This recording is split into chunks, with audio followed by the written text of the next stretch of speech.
সরকার ইসরায়েলের সাথে তলে তলে অবৈধ সম্পর্ক তৈরি করছে। আমরা বলতে চাই, এই সরকার যদি তলে তলে ইসরায়েলের সাথে সম্পর্ক তৈরি করে, তাহলে এই দেশের জনগণ তাদেরকে ছাড় দিবে না।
আউযুবিল্লাহি মিনাশ শাইতানির রাজিম।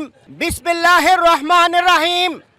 সংগ্রামী নেতৃবৃন্দ, সংগ্রামী ঢাকাবাসী, আমরা অত্যন্ত দুঃখ ভারাক্রান্ত হৃদয়ে আপনাদের সামনে এসে হাজির হয়েছি।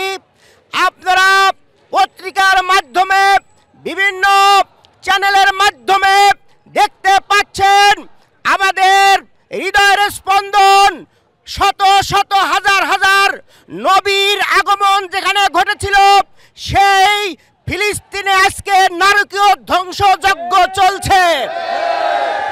আমরা এই ঘটনার তীব্র নিন্দা এবং প্রতিবাদ জানাচ্ছি।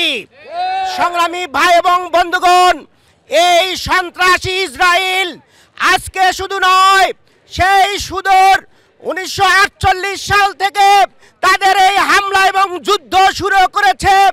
ইতিমধ্যেই কয়েক কোটি মানুষ সেখানে হতাহত হয়েছে। সংগ্রামী ভাই এবং বন্ধুগণ, বিশেষ করে গত বছরের অক্টোবর মাসের 7 তারিখ থেকে যে ধ্বংসযজ্ঞ শুরু করেছে, এই 8 মাসে প্রায় 40,000 ভাই এবং বোন নিহত হয়েছেন। সংগ্রামী ভাই এবং বন্ধুগণ, এই নিহতের মধ্যে বেশিরভাগই রয়েছেন শিশু এবং নারী, বেসামরিক লোকজন। সংগ্রামী ভাই এবং বন্ধুগণ, এই হামলা থেকে সেখানে শিক্ষা প্রতিষ্ঠান, মসজিদ, হাসপাতাল, গির্জা সহ বেসরকারি বাড়িঘর কিছুই রেহাই পায়নি। সংগ্রামী ভাই এবং বন্ধুগণ, ইতিমধ্যেই সেখানে মানবিক বিপর্যয়ের সৃষ্টি হয়েছে। খাদ্য পানীয়র অভাব দেখা দিয়েছে। দক্ষিণ গাজায় আজকে দুর্ভিক্ষ হানা দিয়েছে।